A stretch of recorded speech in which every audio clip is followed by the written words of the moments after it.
దేవునికి స్తోత్రం. ప్రియమైన దేవుని పిల్లారా, దేవుడైన యెహోవా ఐగుప్తు దేశం నుండి ఇశ్రాయేలీయుల్ని వెలుపలికి తీసుకొచ్చేటప్పుడు పస్కా ఏ విధంగా భుజించాలో మోషేకి బయలుపరిచిన మాటలు.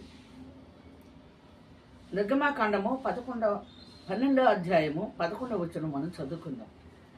మీరు దానిని తినవలసిన విధమేదనగా మీ నడుము కట్టుకొని, మీ చెప్పులు తొడుగుకొని, మీ కర్రలు చేత పట్టుకొని త్వరపడుచు దాన్ని తినబలను. అది యెహోవాకు పస్కా బలి.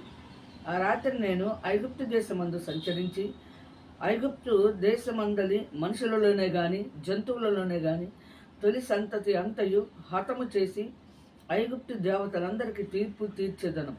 నేను యెహోవాను. మీరున్న ఇండ్ల మీద ఆ రక్తము మీకు గుర్తుగా ఉండును. నేను ఆ రక్తమును చూచి మిమ్మను నశింపచేయక దాటిపోయి